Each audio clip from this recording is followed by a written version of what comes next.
Good day, class. Today, we'll be discussing our second module for our second quarter in EAPP titled Various Reports. I believe you have heard the word report for so many times in your student life, in your academic life, maybe for your class reporting or even when you're watching the television, as in the news reportings. There are so many kinds of reports, and today we'll be talking about a specific type. So let's proceed. So for this module, please remember that we're going to accomplish only 6 tasks, and those tasks are what's new, independent activity 2, independent activity 3, and independent assessment 2, together with the assessment and the additional activity. Okay. Okay, so let's continue. So as usual, we'll be skipping out these initial pages, and let's proceed to this one. What I need to know. So these are the objectives of this module. The things you need to learn first is to create a report. So later we'll have a task about that. Second, differentiate the kinds of report. And finally, appreciate the importance of writing an organized report. So for all those activities, we have some of them. For all those objectives, rather, we have activities for them, and we'll see that later. Okay, so as I have said, we'll be skipping some parts. So what I know, the pretest is it will be skipped. And let's proceed to the next ones. What's in will also be skipped, and let's proceed to the first activity you'll do for this module, and that is what's new. In here, the directions are: write the things that come into your mind when you hear the word reports, while write your answers inside the arrows pointing the circle. So we have here a graphic organizer. At the center is a circle with the label reports, and all you have to do is to fill out these arrows pointing at the circle with things that come into your mind when you hear the word reports. So when you think of reports, what comes to your mind? Maybe like class reporting, news reporting, whatever, and anything. Okay, let's continue. So at this point, we'll have the discussion. What is it? So let's begin. Okay, let's begin by defining report. Report is a description of situation, events, etc., and it's written for a clear purpose to a specific audience. Basically, when you're making a report, what you're doing is you're making a description. You're just describing something, or as said here, it may be a situation or an event or whatever you are trying to discuss. For example, when you are asked by your teacher to make a report about a topic in your class, all you just do is to get or gather information about it and then describe the topic in front of your classmates. Okay? So basically, that's reporting. That's a report. It's a description of a situation or an event. For example, another example is if you are a class president, and then your advisor asks you to report about the situation of your class. How are your classmates? How's your class? How are your classes going? So you're making a report. You're describing the situation of your classmates or your classes to your advisor. Sorry for the dog. Okay, let's continue. Specific information and evidence are presented, analyzed, and applied to a particular problem or issue. So the reason why we're making a report is to analyze, present descriptions or data. And because of this description, we are able to apply it and think of solutions to problems and issues. For example, if your advisor asks you to report about the situation of your class, you'd be able to give your advisor a bird's eye view or an idea about what's going on about your classmates, about what's going on in your class or your section.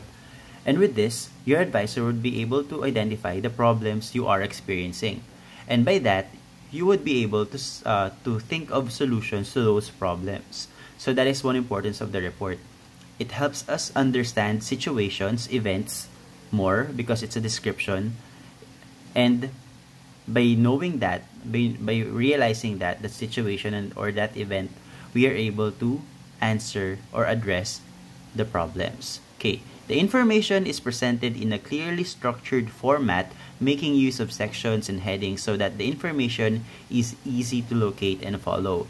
Simply put, guys, what this means is that our reports are formal because they are well structured. Okay, although there are informal reports like verbal reports, like when you're reporting to your advisor, of course it's just oral, it's just spoken, but most of the time reports are well structured, therefore they are formal. Okay, let's continue. There are times that students get confused with reports and essays. Okay, actually it's really confusing. What's the difference between a report and an essay? Well, I can write an essay describing a situation or an event, but what makes it different from a report? Okay, however, essays present argument and reasoning, while reports are more on specific scientific, business related, and technical, and is also based on facts. Simply put, guys, in simple terms, the very difference of essays and reports are factual. They are purely factual. You just gather information about something, and then about a situation or an event, and then you present it. Purely factual. But on essays, although you can be factual, you can be purely factual, essays are naturally argumentative or naturally opinionated. So when you're making essays, yes, you give facts, but at the same time, you can also give your opinions, okay? Your arguments about the topics you're talking about in your essays. So again, an essay may have arguments, may present reasons, but the report is technical. It's factual, okay? Next, a report may be short, or maybe a short, sharp, concise document that is written for a specific purpose and an audience. Okay? Every kind of report is made for a specific kind of audience. Okay?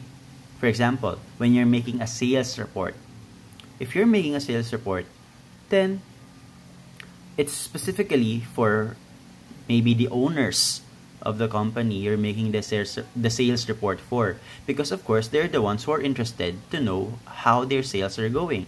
Okay, if you're making a narrative report, an incident report for instance, if you're making an incident report, of course it has a specific audience only, and the audience for that kind of report are probably the involved individuals or parties, the authorities. For example, you're making an incident report about an accident that happened in the road. So the authorities, of course, may be some of the audience of your report, of your incident report. Okay, let's continue. It usually sets out and analyzes a scenario or downside, typically creating recommendations for future action. This is what I was talking about a while ago, that in reports, when you're making a report, you are gathering facts about a situation or event. And as you gather facts about them and present them to your audience, you're able to point out issues, problems. Nakikita nyo agad kung anong problema. And when you are able to see the problems in the situation or in that event, you're able to create recommendations for future action. Example, you're asked to make a sales report. When you're tasked to make a sales report, you would be gathering all the factual sales of your company, for example, from June to December. And after gathering all those factual information about your sales, you would identify where or when did your sales go down or go up.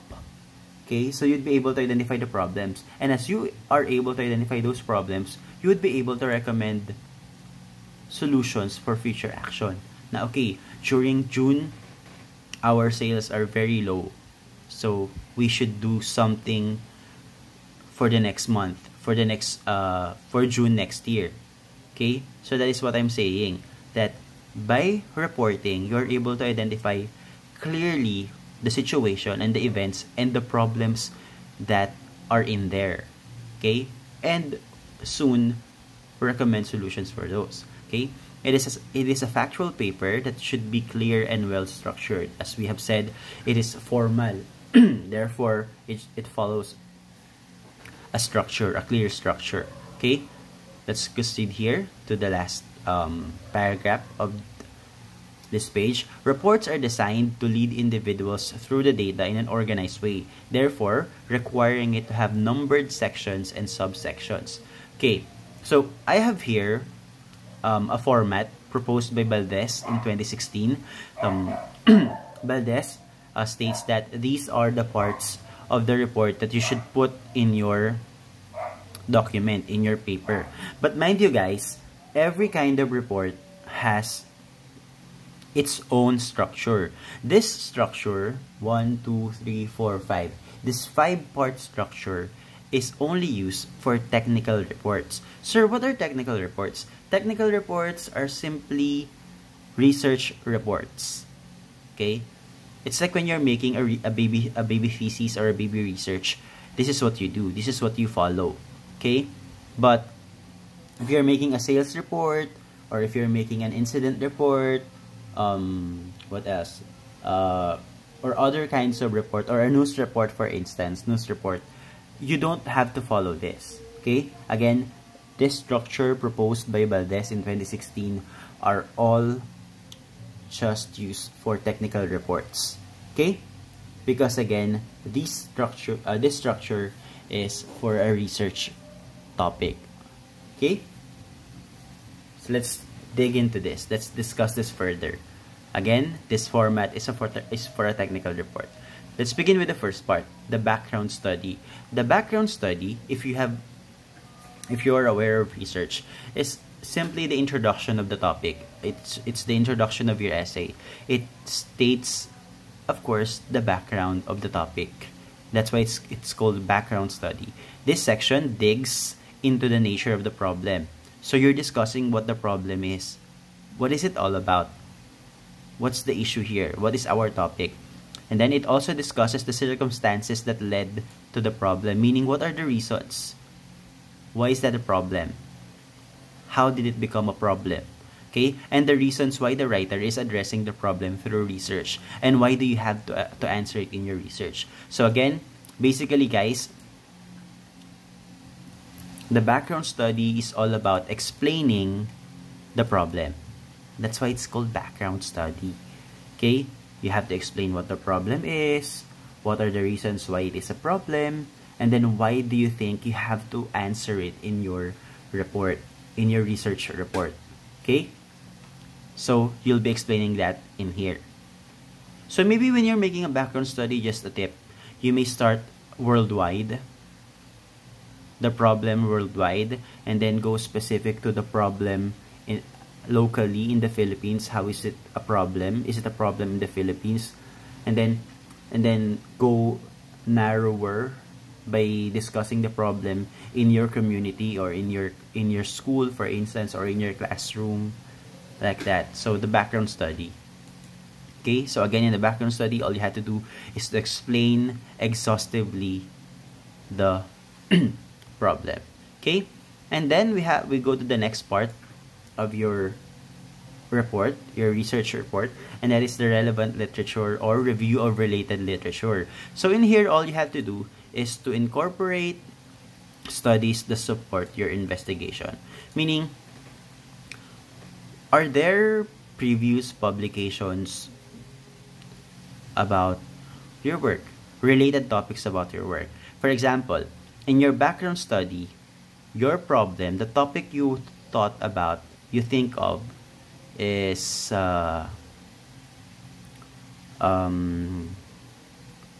same-sex marriage, for instance. For example, your topic is same-sex marriage. In your background study, you'll be discussing same-sex marriage.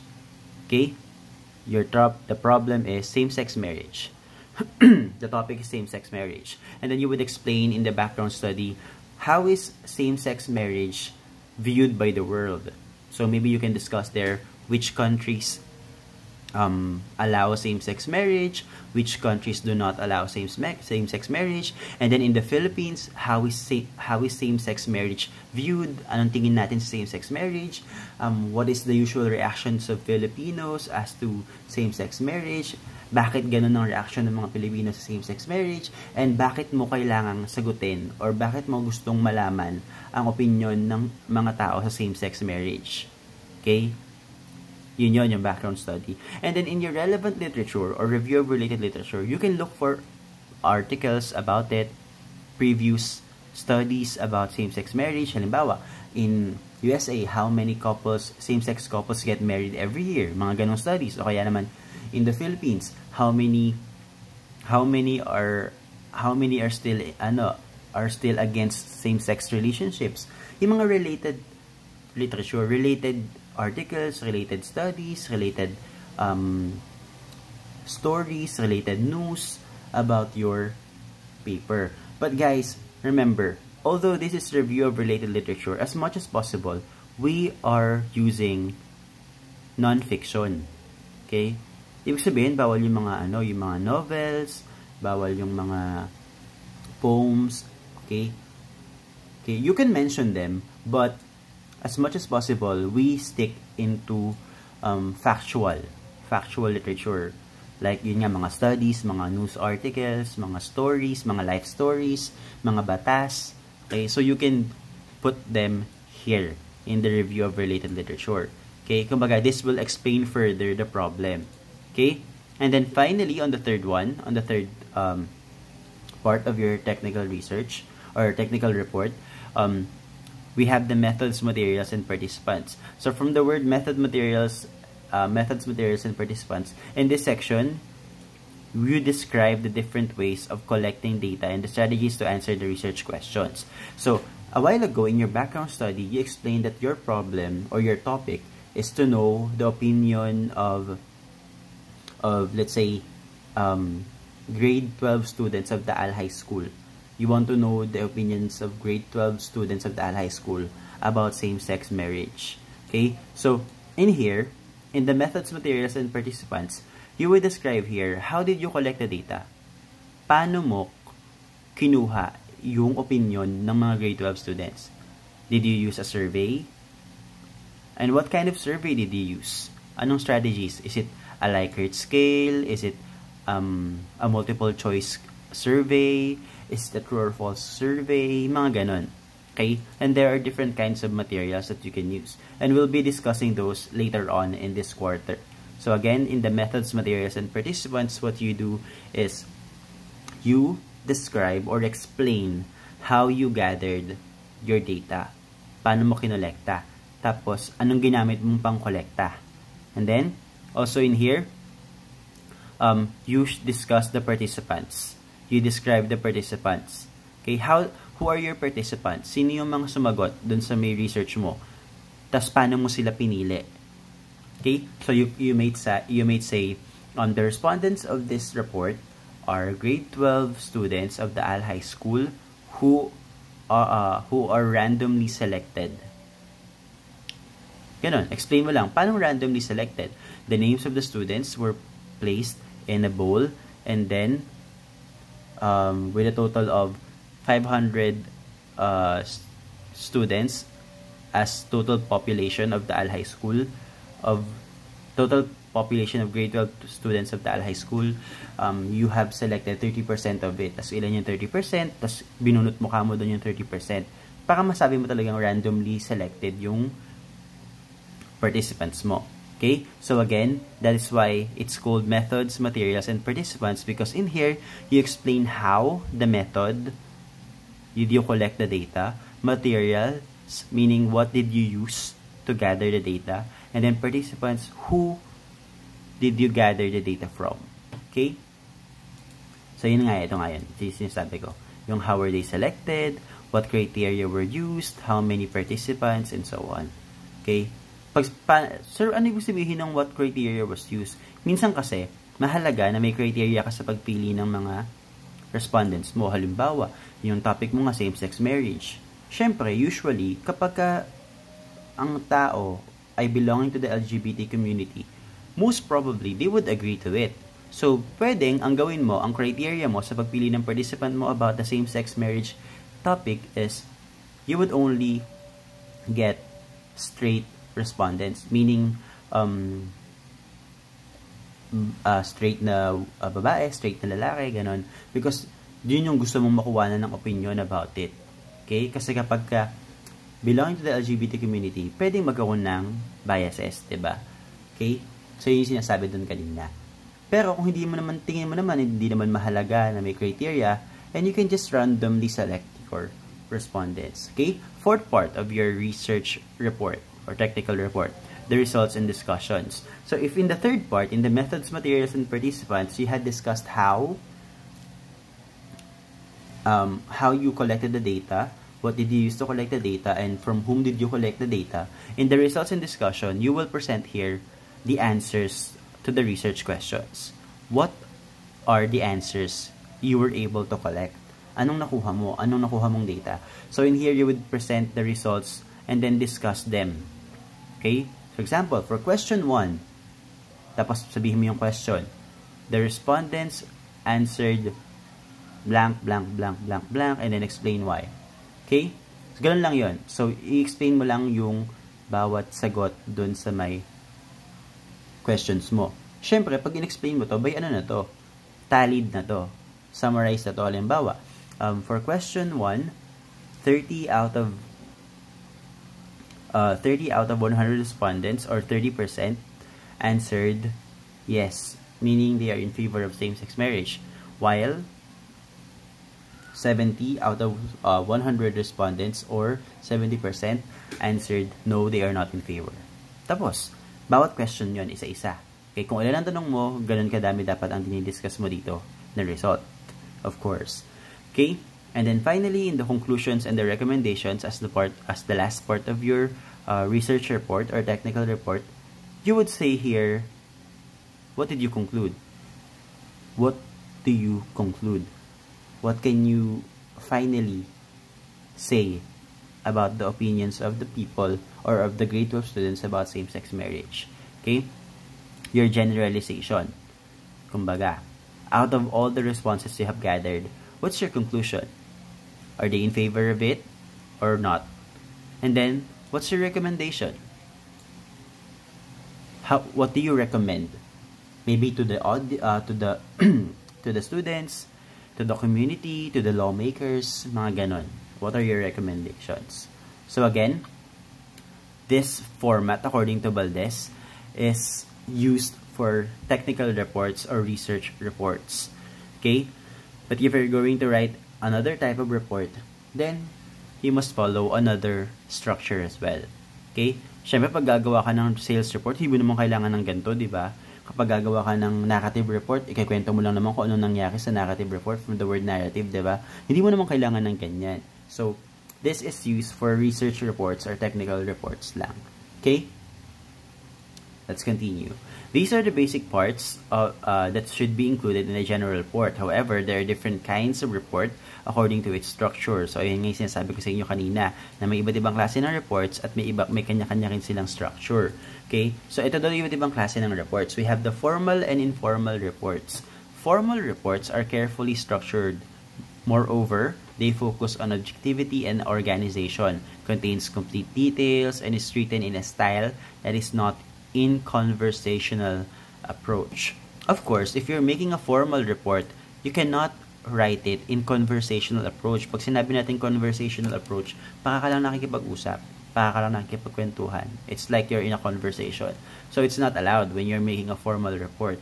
Okay? For example, you're making a sales report, and you're going to present that sales report to your bosses in the company. Of course, you cannot write it in a conversational approach na parang walang nakikipagkwentuhan sa kaibigan mo. Okay? So, you should write it formally. On the other hand, informal reports are usually short messages with natural, casual use of language and are written to share information, memorandum, and announcements with one person or a small group of people. So, yung mga informal reports, ito yung halimbawa nga yung sinabi ko kanina, when you're just reporting to your advisor about what happened to your classmates, to your day, when you're talking to your parents, reporting to them how your day has gone. Mga ganon. So, maiksing report lang yun and casual lang siya, meaning conversational lang. Okay? And we also have informational or analytical reports.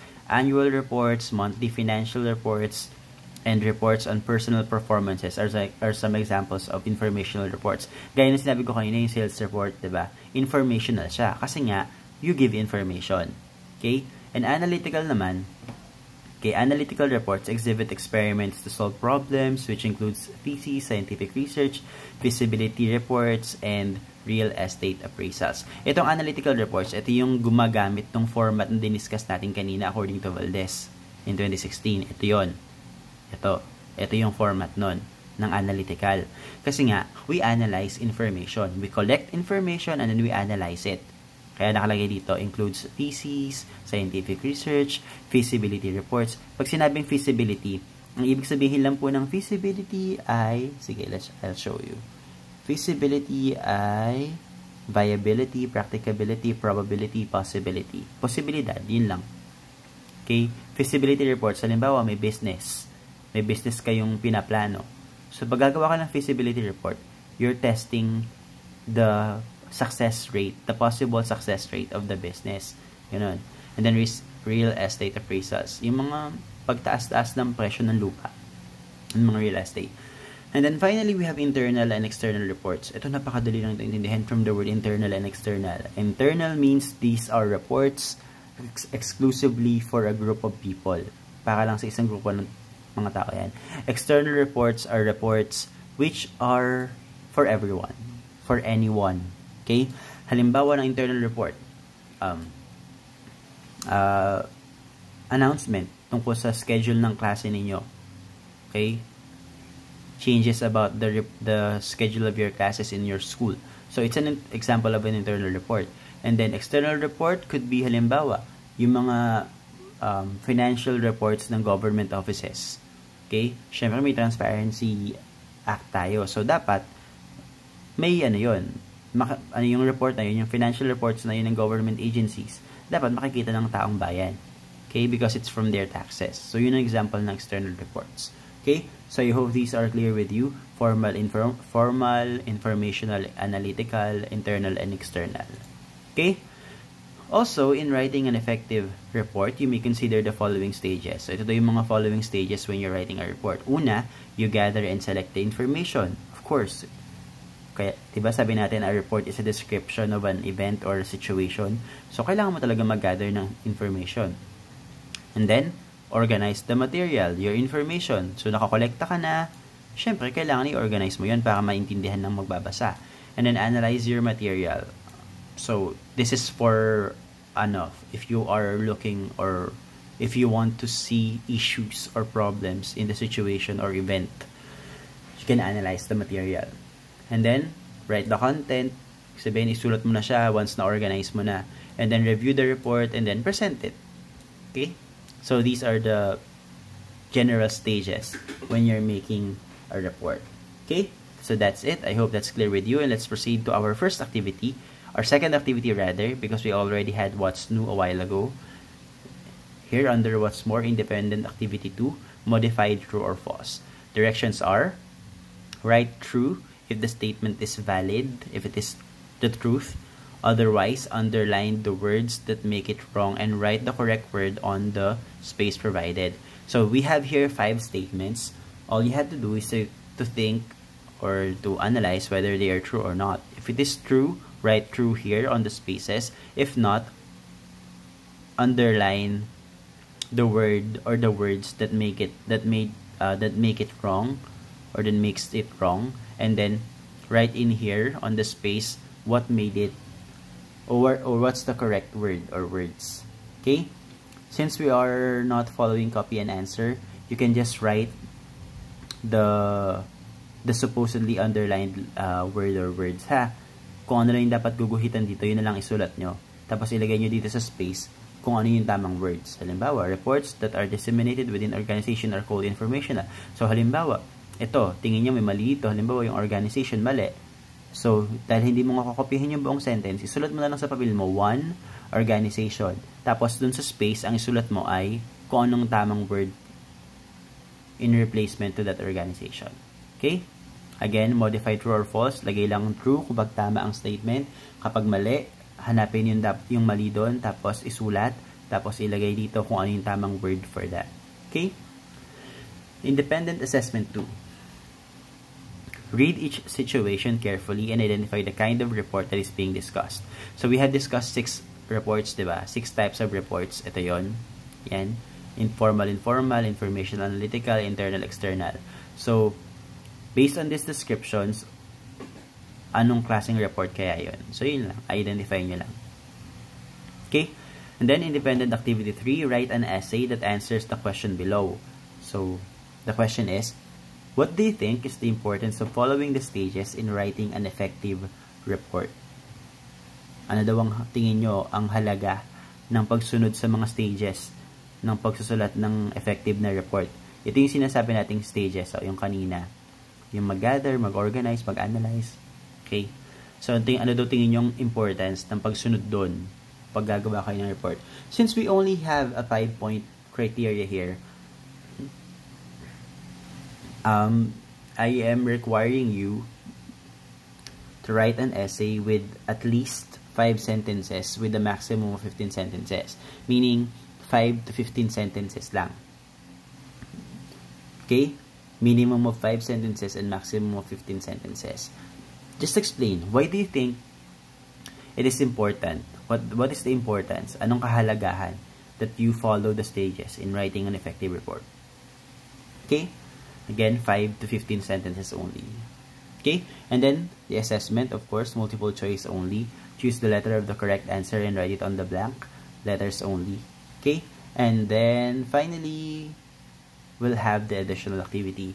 In the additional activity, all you have to do is think of a specific problem or issue that you want to address and use as a topic in your future research project. List down 3 topics or issues and explain why. So, kagaya nung kanina, diba yung kanina yung same-sex marriage yung topic na gusto mong malaman yung opinion ng mga estudyante, ng mga grade 12 students. So, in this activity, all you have to do is to think of 3 topics or 3 issues or 3 problems na gusto mong ma-research and explain why. Halimbawa, halimbawa, yung same-sex marriage. You want to know the opinions of people about same-sex marriage. Why? Because you believe that same-sex marriage is ganyan-ganyan, because you think same-sex marriage is timely, because you think same-sex marriage is an issue that is long been discussed by everyone, by the Senate, by the Congress, and by the religious, mga ganon. Okay, again, list down 3 topics or issues and explain bakit mo gustong masagot yun sa isa research mo. Okay? Madami namang problems in society. Halimbawa, yung mga vaccine, yung mga perennial problems natin, kagaya ng mga abortion, mga ganyan, divorce. Yun. So, explain mo lang bakit. Okay? So, again, the tasks that you need to accomplish for this module are only 6 tasks, and they are what's new, and independent activity 2 and 3, independent assessment 2, assessment, and additional task. Okay? If you have questions, again, feel free to ask or send me a message on our group chat. I would try to answer your questions as soon as I can. So please be patient and please do your activities in the given time. Okay? Please make sure to write on your paper, on top of your paper, your name, your section, and then the module number. Please write quarter 2, module 2, because when I was checking your modules for the first quarter, I was really confused because some of you forgot to write the name and even the module number. Okay? Again, we only have 6 tasks for this module, quarter 2, module 2, various reports. Okay, thank you for listening to my discussion, and I hope that you learned a lot about various reports. Thank you once again. I am Sir NJ Javier. See you around. Keep safe. God bless you.